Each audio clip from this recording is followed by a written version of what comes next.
Hello everybody, it's MCB here and welcome back to another Linux mobile video. In this video I have my PinePhone Pro with me and I'm going to be showing off the latest version of Phosh. It just turned on, it's ready, the phone is ready to give the demo here. So first of all, I'm really excited to make this video because of Phosh version 0.20.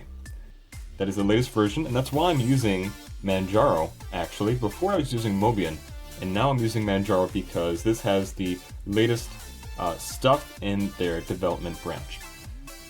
Or channel, I guess you could say. So let's go over some fun stuff. So the first big change is going to be with the lock screen here.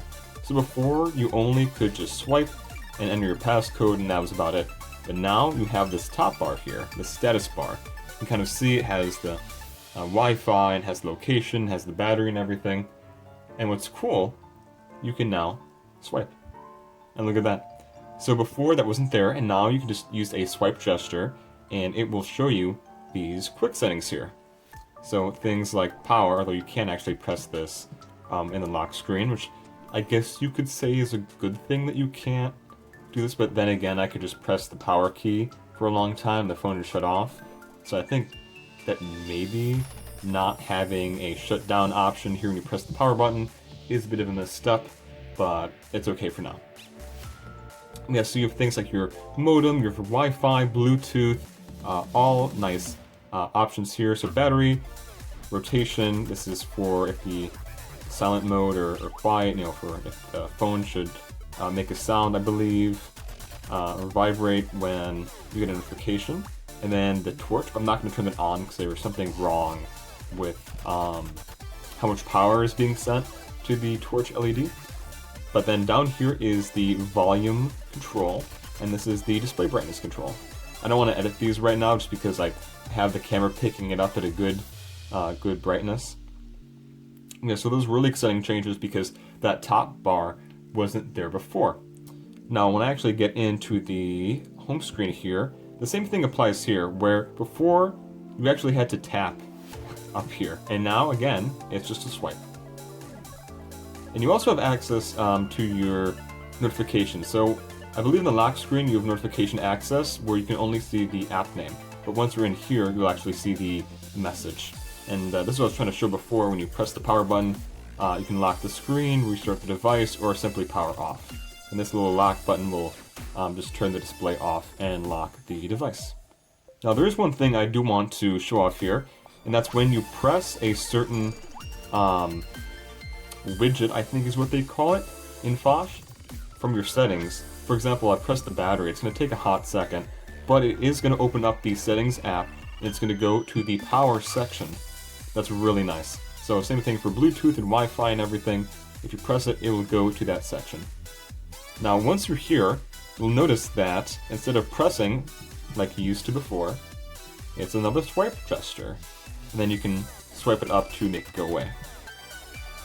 I do want to show off that this is indeed the latest version of Phosh. You can see, there you go. This is Phosh 0.20. And this is something that's really nice.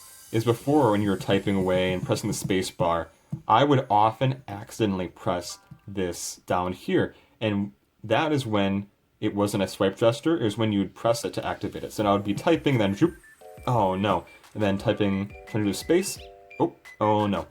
It was really annoying, so I'm really glad that this is now a swipe gesture, because now if you accidentally hit it when you're trying to type really fast, it's not going to be a problem. And also the swipe gestures feel a lot nicer. The whole system feels more fluid that way. Another thing I want to highlight is for audio. So it now appears to be this little pill shape. It's really interesting because that's the way it looks on my desktop. I'm running Pop! OS with GNOME on my desktop, and it has the same pill audio volume thing. So I think that's really nice that that's in this too. So here's some things I want to mention with the settings. So this is the normal GNOME settings, and one cool thing is with the dark mode. So So right now you can see this is light mode, so this really only affects GTK apps. But if you go into not displays, if you go into appearance, dark mode, there you go. So again, it does not really affect the shell, but it does affect applications. So if we're going to open up clocks, for example, that's dark theme. If I go back to light theme, it's now going to be a light theme.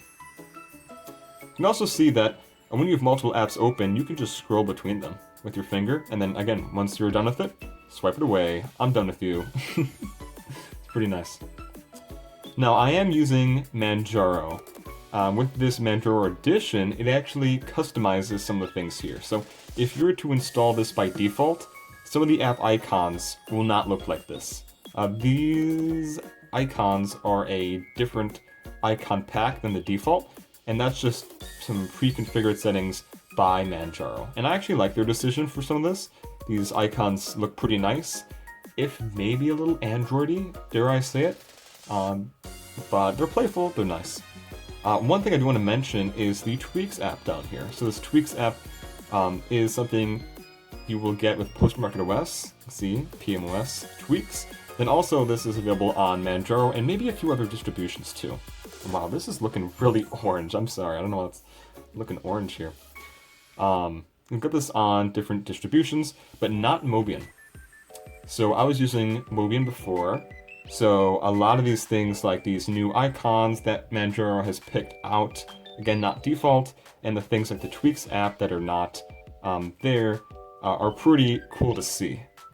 Some things I do want to show off are the Phosh settings here. So you can see, enable weekday, the date, seconds, and that just affects how it looks up there. I'm going to keep the seconds on because I think that looks nice.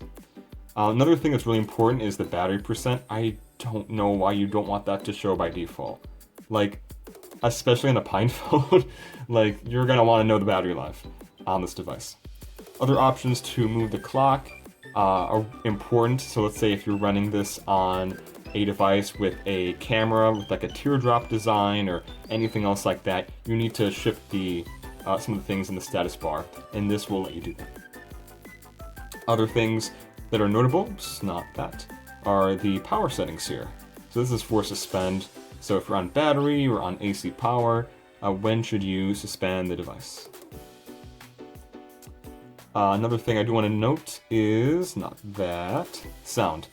So you can set different sounds for different things that will happen on the phone. So like an alarm sound, button press sound, incoming call sound, which is actually pretty important if you think about it.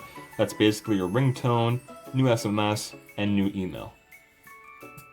So those are the primary settings or tweaks you can make to your system. There are others, but they're less important. Alright, that's my quick overview of the latest Phosh version on Manjaro Linux. Hopefully this was in-depth, hopefully it was quick and to the point. So, if you have any questions, feel free to leave them down below. If you liked the video, make sure to leave a like, and I will see you later. Thank you so much for watching.